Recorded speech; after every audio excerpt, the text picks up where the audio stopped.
E aí, gente, era nem isso aqui. Esse episódio é uma continuação da 74, né? Sobre teoria da informação em buracos negros, né? Ou na física no geral, mas especificamente com foco em buracos negros. E principalmente com foco no paradoxo da informação que inicialmente foi apresentada por Stephen Hawking, né? Por aquela questão do Hawking Radiation que eu já falei anteriormente, né? Então, o primeiro vídeo foi meio que uma introdução, né? Agora a gente vai falar realmente opiniões relacionadas a esse tema e como esse problema ainda não é tão resolvido. Então, resumindo de novo, né? O que é o paradoxo da informação no contexto de um buraco negro, né? Então, vamos supor que um buraco negro engoliu parcialmente uma estrela. Ou não importa o que. Ele tem aí 20 a 30 km de diâmetro. Tem um raio de circunferência de Schwarzschild relacionado a isso. E aí, aquela informação, né? Aquela energia, aquela massa que entrou dentro dele, que foi sugada para dentro dele, ficou parte, entre aspas, do seu núcleo, entre aspas. Embora essa palavra não exista nesse contexto. Posteriormente, ele emitiu radiação de Hawking, termodinâmica, necessariamente. Emitindo isso, ele emitiu a informação que estava guardada dentro dele para fora.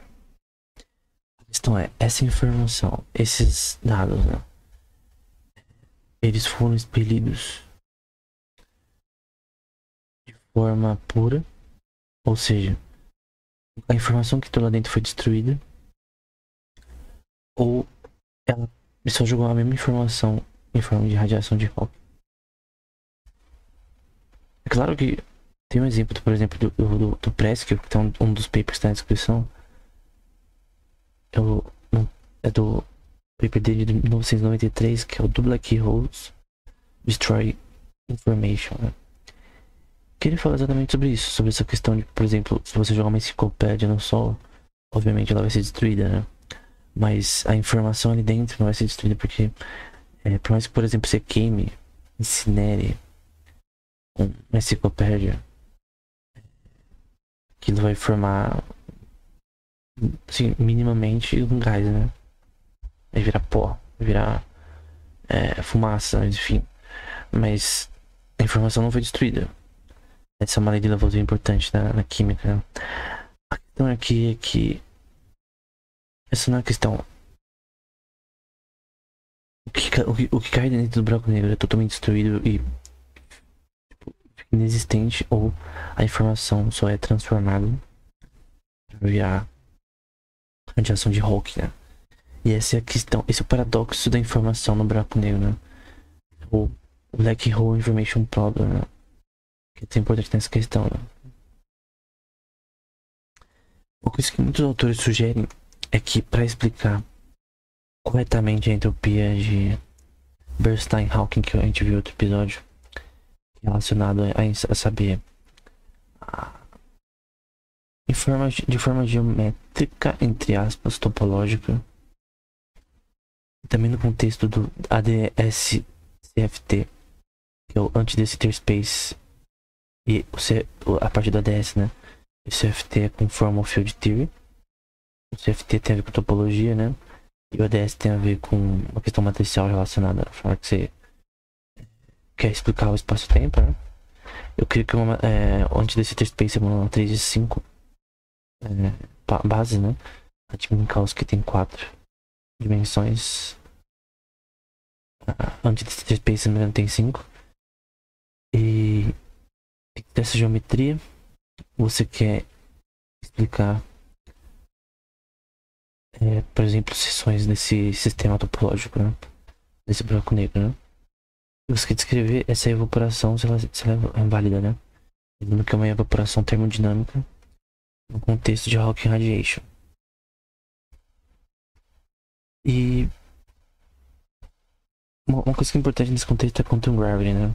É uma teoria que ainda não está totalmente desenvolvida, que não tem frutos o suficiente para mostrar que ela realmente é a teoria que descreve como a gravidade funciona. basicamente era uma forma de se entender, não constante gravitacional, mas de Newton, mas entender como analisar as seções da gravidade de uma forma absoluta, né? Elas é tipo constante de Planck, só que no contexto de gravidade, entre aspas, botam aspas bem grandes nisso. Então não existe uma teoria de quantum gravity ainda. Tem teorias como a teoria das cordas, que é um pouco diferente nesse contexto. Aqui existe a quantum gravity acho que é loop quantum gravity, parece. Que é uma teoria que é versus a teoria das cordas. A teoria das cordas eu não concordo.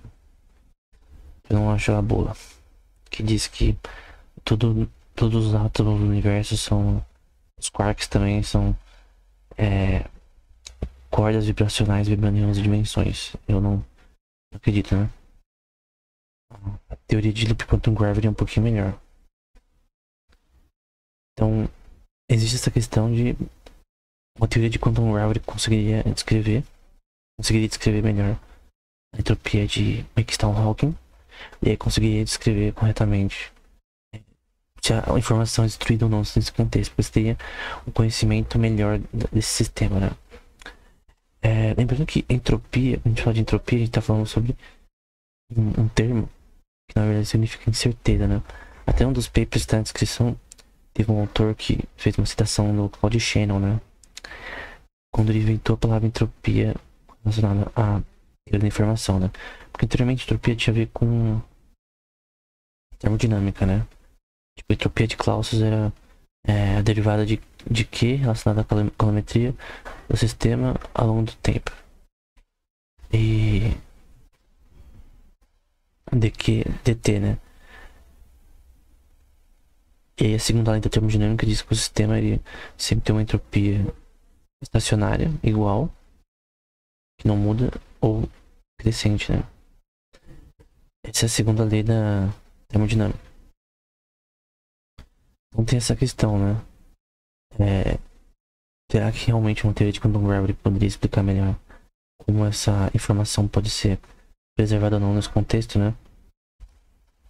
Então, aqui tem uma referência do Larios Torsalius.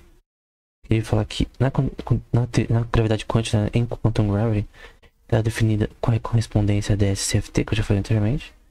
E a evaporação por buracos negros é um processo unitário, gerado por um Hamiltonian convencional, no contexto da teoria de Gauge, né? Se você não sabe que a teoria do Gauge é relacionada à teoria dos grupos, e simetria no contexto da física, então Gauge Theory tem a ver com essa questão de invariantes no contexto da física, né, de conservação de energia, nesse contexto. Então, é muito importante nessa questão, né?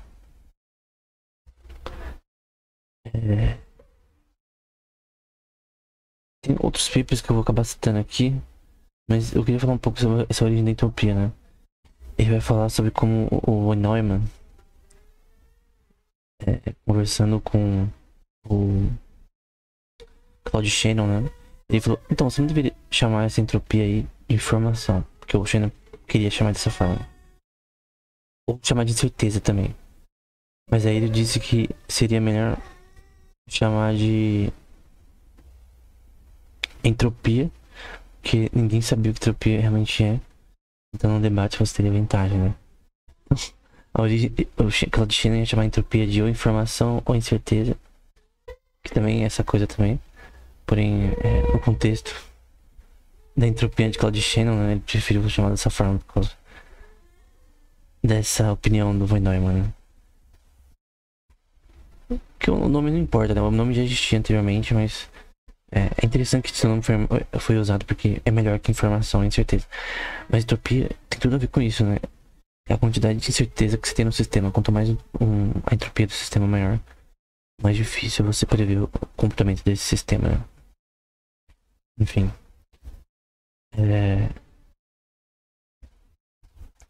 Tem um cara aqui que é o Christian Wuthrich, que ele vai dizer a soma do argumento do Bekenstein, que é o cara da entropia de Hawking-Bekenstein. Na verdade, eu acho que é Bekenstein-Hawking. Ele vai falar que o argumento dele pode ser dividido em algumas partes, né? Como que o universo tem uma entropia como um todo. E a segunda lei da termodinâmica é uma lei universal e aplicando para o universo como um todo. Que a segunda lei pode apenas ser proporcionada na presença de buracos negros. Se esses buracos negros estão presentes, a entropia deles contribui para toda a entropia do universo. É que só tô citando, tá? Não tô concordando. A área da zona de horizonte do buraco negro tem uma única propriedade, que formalmente a entropia cresce continuamente, que é a definição de entropia de Beckstein-Hawking, e outros pontos aqui. E por fim, a GSL que a gente viu no último episódio, né? Que é a teoria do Beckstein, que é a Generalized Second Law, acho que é uma coisa assim. É uma versão da segunda lei da termodinâmica generalizada, que também aconteceria no buracos negros. Porque se a informação é destruída, em vez de preservada como em toda a física, como um todo, que a informação nunca se perde, né? Ela só se transforma. E tudo pra falar nesse episódio tem a ver com isso. A energia que cai no buraco negro, ela se transforma ou ela é destruída e depois sai de outra forma em termodinâmica, com a radiação de Hawking, né? Enfim, tudo é relacionado a essa questão. Então, tem aqui também outra citação do Beckstein. A entropia de sistema mensura a incerteza relacionada à informação que nós não temos, né? Sobre a configuração interna de sistema. E a segunda lei da termodinâmica pode ser facilmente entendida no contexto da teoria da informação, né? E aí, outro texto que vai falar que, no contexto da informação no buraco negro, é muito mais como um sistema termodinâmico, né?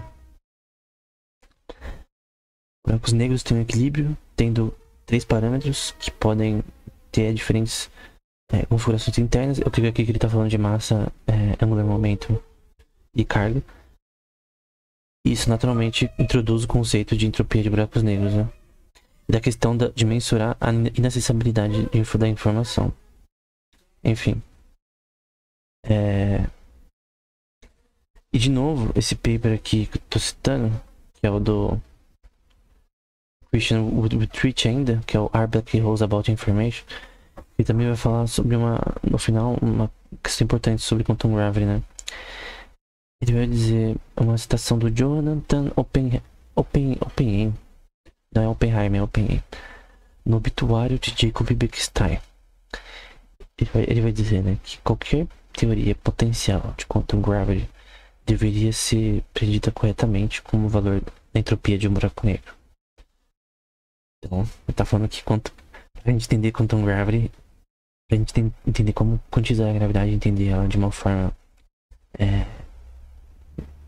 quantizada, assim como a gente faz com a luz, com a constante de Planck, e fazer teorias relacionadas a isso. Nesse caso, a quantum gravity não é apenas por um experimento, mas a termodinâmica de buracos negros é apenas um pedaço sólido de informação em que podemos construir ela, né? Então, no caso, falando sobre como o sistema de buraco negro como um todo, se entender a entropia dele corretamente, pode fazer a gente ter uma teoria de quantum gravity, se ela existir, né? Enfim. Essa é uma questão. E tudo tem a ver com essa questão de novo, né? A gente deriva quantum gravity resolvendo o problema da entropia de Beckstein no buraco negro, ou o contrário, né? Fora desse contexto, né? Isso mostra a nossa ignorância sobre esse sistema, né? Sobre como funciona o sistema de novo. O foco é a informação é destruída ou transformada nesse sistema, né? Saindo em radiação de Hawking. Tem outro paper aqui que é o Christian Beck, que é o Generalized Information and Entropy Measures in Physics informação generalizada e mensuramento de entropia na física, né? E que ele cita uma coisa que eu não conhecia, que é os axiomas de Quintin na teoria da informação, né? Por exemplo, axioma 1 diz que a informação mensurada como I apenas depende das probabilidades PI de eventos e nada mais, né? Lembrando que PI, que o I é um indexado embaixo do P, são as quantidades de probabilidades num sistema, né? O axioma 2 diz que isso significa que a informação I pega um mínimo absoluto de distribuição uniforme, né? Então qualquer probabilidade de distribuição tem informação maior ou igual a distribuição uniforme, né? Enfim, vários axiomas relacionados à teoria da informação que são relacionados à teoria de gênero. Entropia de Tisales, a entropia de Kaniadax também, que são citadas nesse paper que tá na descrição, né? Tem também um paper do Joseph Polchinski, do Black Hole Information Problem, que ele vai dar 3 alternativas clássicas para esse problema, né? Do paradoxo da informação, né? Que a informação é perdida, da forma que Stephen Hawking argumentou. Que a informação agora a segunda, né? Que a informação é carregada pela radiação de Hawking, assim como qualquer tipo de objeto ordinário termodinâmico, ou que tem um resquício dessa informação, ela não é totalmente destruída, né? Então a primeira é que a informação é destruída, na segunda é que ela é carregada de alguma forma, né? De forma termal ou um resquício sobra dela. A questão é, se a informação é passada ali, por exemplo, vamos supor que é uma estrela que entrou lá dentro, obviamente você tem uma quantidade de energia, temperatura associada com esse sistema, e no caso do buraco negro vai soltar essa energia.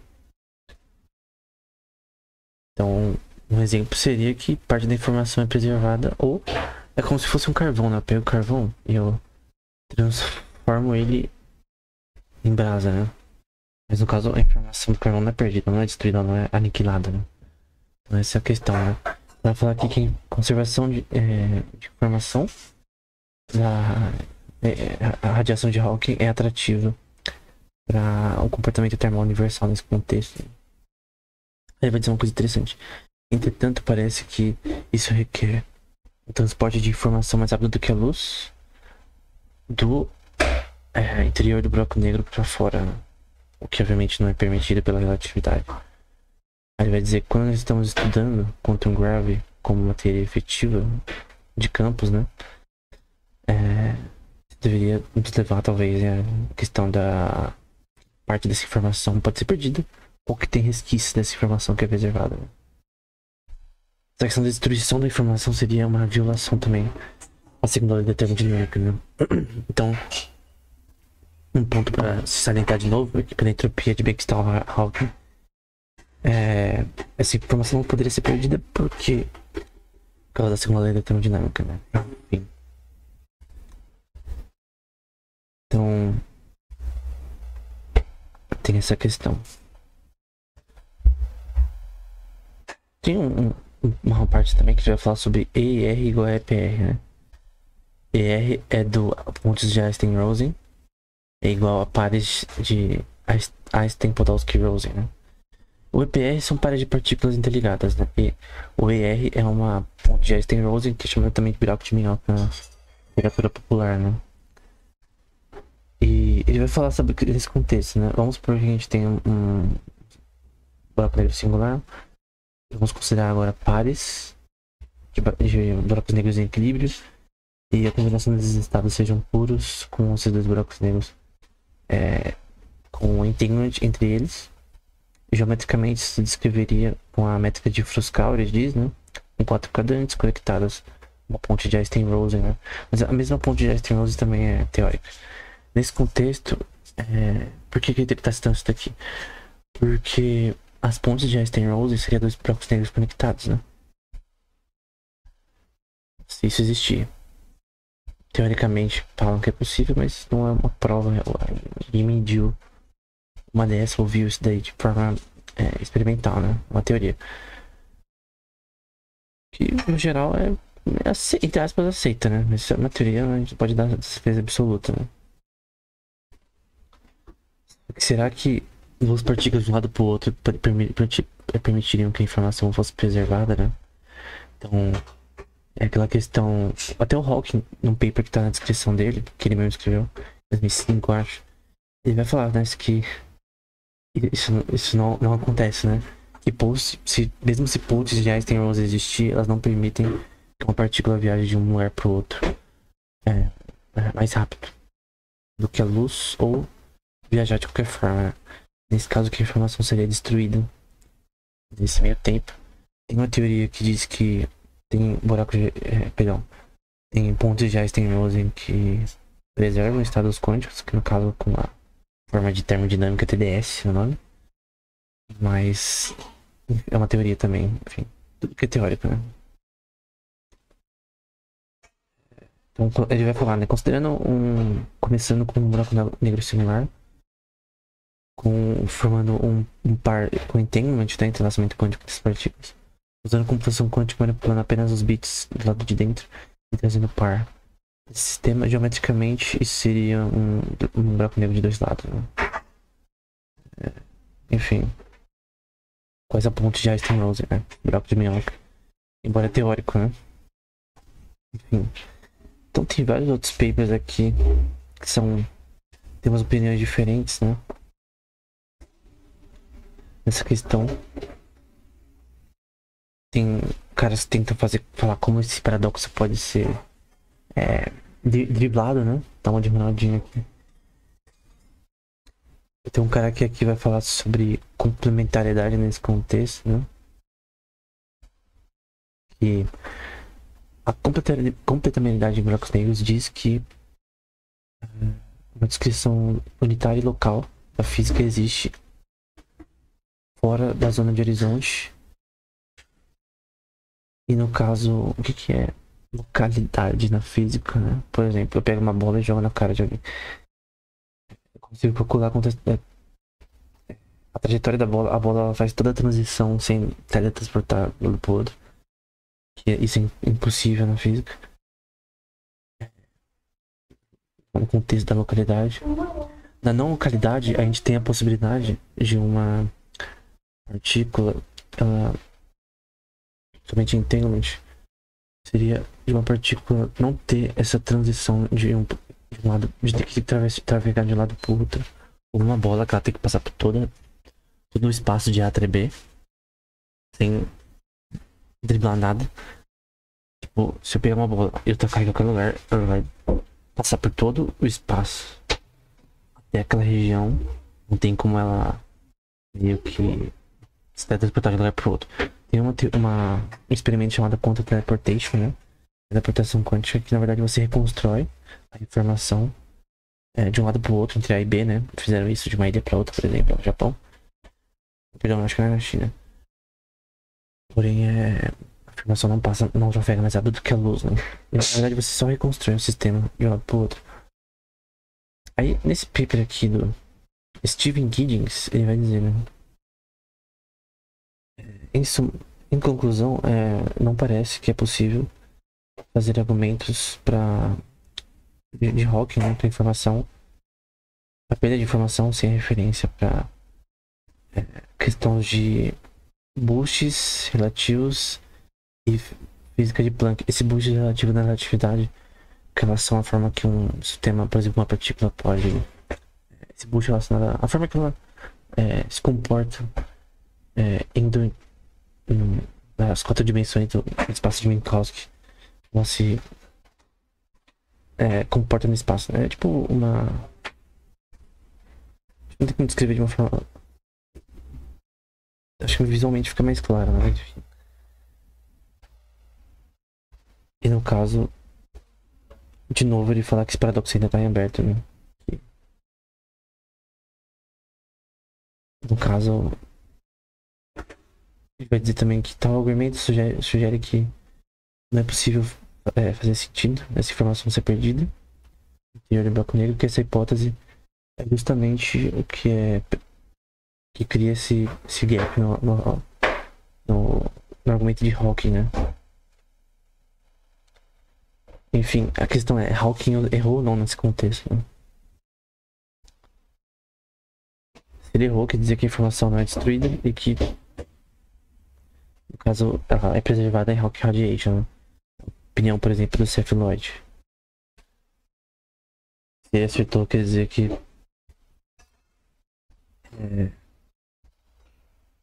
o contrário, né? Que essa informação é perdida.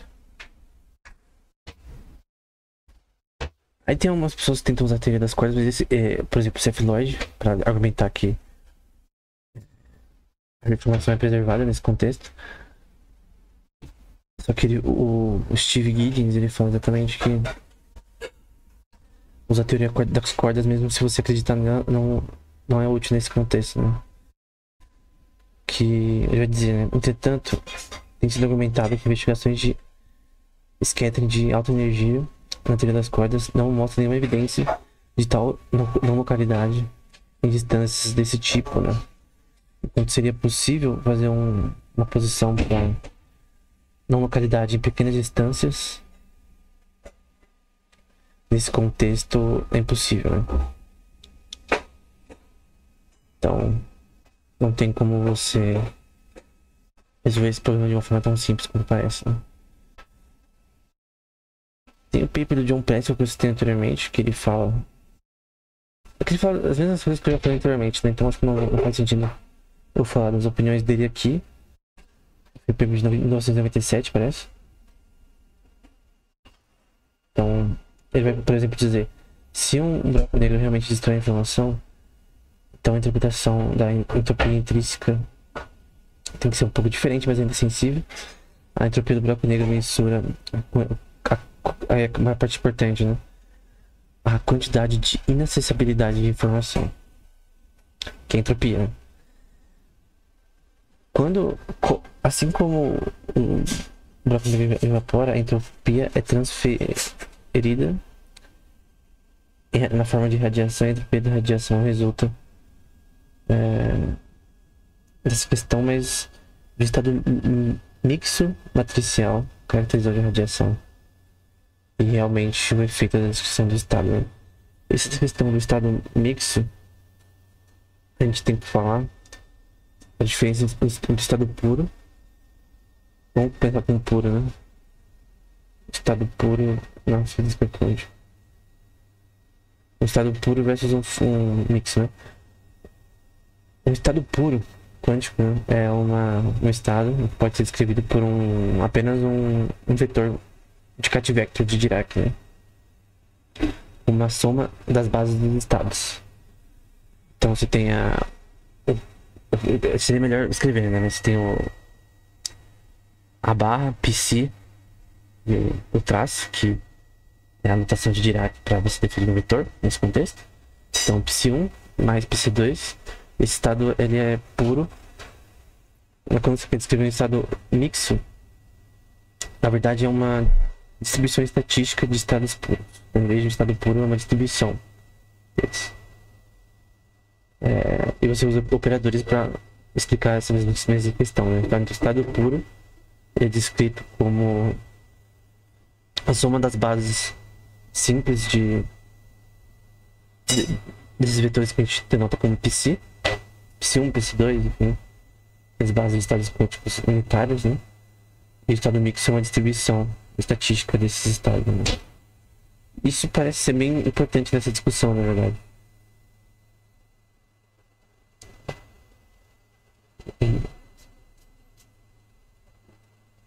O que o Presco vai dizer, né?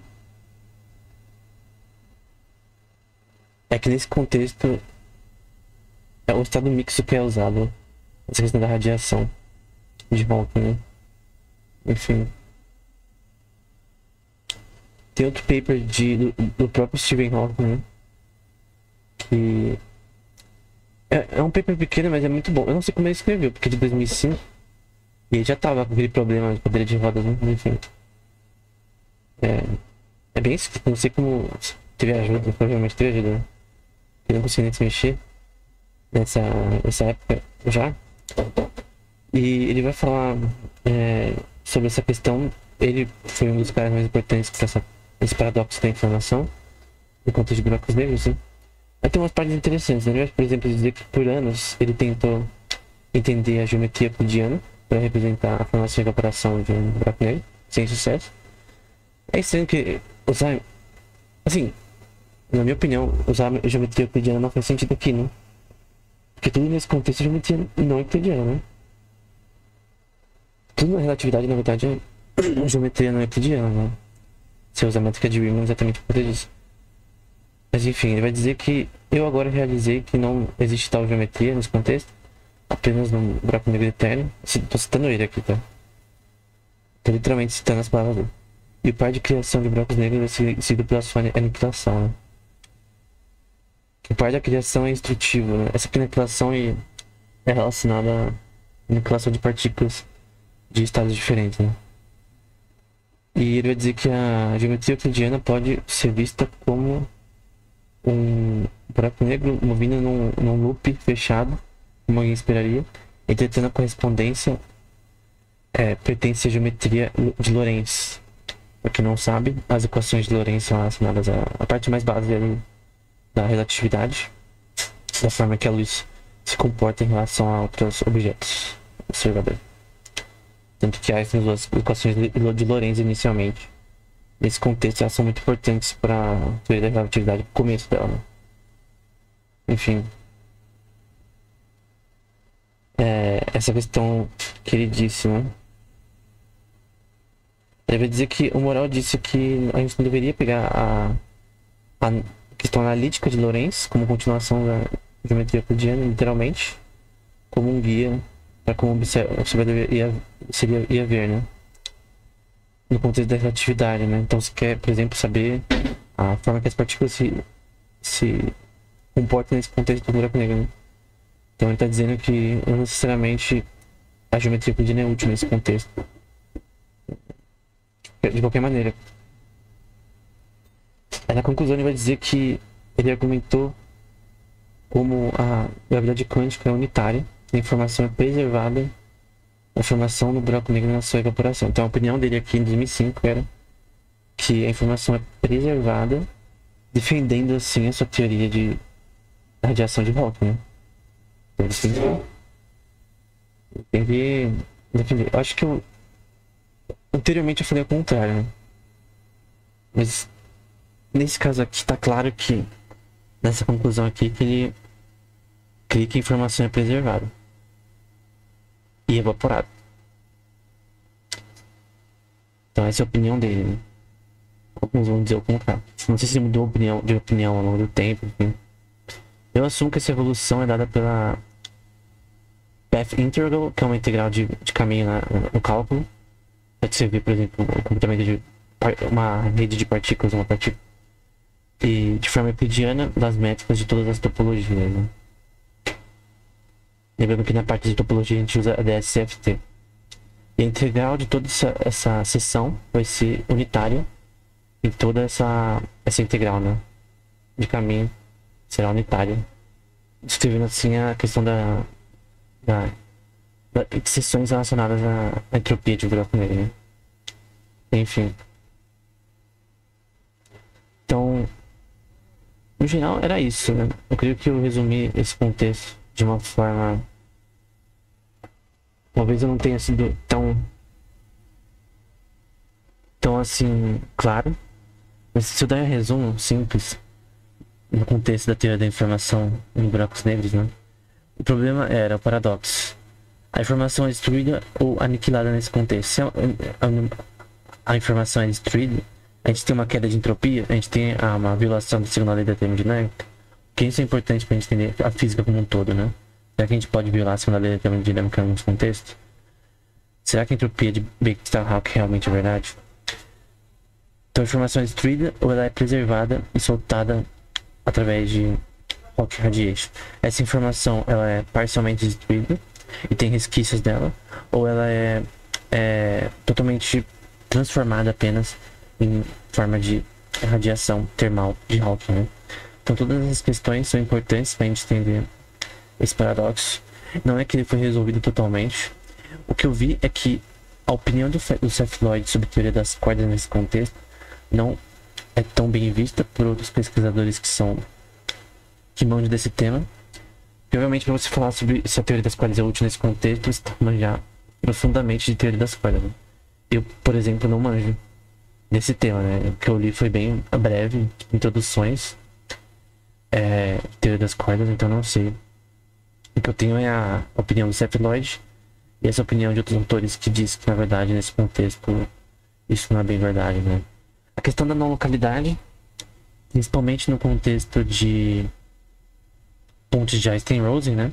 Então, se passar a informação de um lado para o outro de um buraco negro, de dois buracos negros conectados, também não parece preservar a informação, né? Então, parece que a opinião geral na literatura é que a informação não é preservada nesse contexto.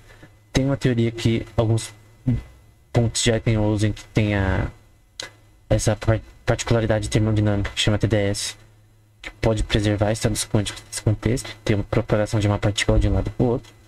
O Hawking diz no seu paper, na descrição, que na verdade não tem como a gente fazer, por exemplo, travessias com uma nave de um lado para o outro da ponte de Einstein-Rosen, que no caso nós seríamos destruídos nossa informação, né? Enfim, no contexto de um TDS, teoricamente seria possível, né? Mas, enfim, a questão é que, no geral, tudo isso é muito teórico, mas eu creio que isso é muito importante para a ciência da computação, né? Se você viu outro episódio, você viu como é importante essa teoria da informação na física para a teoria da computação, né? Então, mostrando de novo, né? A ciência da computação não é ser full stack, fazer e programar software, também tem a ver com física, tem a ver com química, tem a ver com todas as áreas da ciência. Então, eu creio que se alguém estuda física, estuda a teoria da informação, é essencial para ele desenvolver teorias nesse contexto, né? Eu creio que um dos caras que são mais didáticos e que falaram muito bem nesse contexto é o Leonard Susskind. Tem uma tese dele nesse tema que eu vou deixar na descrição, que é umas palestras nesse tema. E não acabou aqui, tá? O que eu falei aqui foi a minha pesquisa até agora nesse contexto, né? Eu vou, no decorrer dos dias, tentar ler mais artigos nesse contexto, que são maiores, né? Então por isso que eu deixei eles de fora aqui. E aí eu provavelmente vou trazer no próximo episódio esse tema de novo. Não falando mais do mesmo, né? Mas falando de outras coisas, né? Depois, vou deixar um resumo na descrição. Eu creio que algumas partes eu não fui clara. Talvez algumas partes eu me contrarize. Mas enfim. Eu tentei ao máximo citar outras pessoas, a opinião de pessoas que manjam desse tema com mais detalhes. E não somente dar minha opinião nesse contexto, né? Que, de novo, eu sou um cara da ciência da computação e não de física propriamente. Principalmente de teoria das cordas, coisa do tipo, né? Embora eu estudo computação quântica, física quântica, leio livros nesse contexto continuamente, eu não sou um especialista nesse tema, né? Então, por isso que vi a opinião dos outros que manjam desse tema, né? É importante para falar com mais propriedade nesse contexto, né? Enfim, é isso, até o próximo episódio.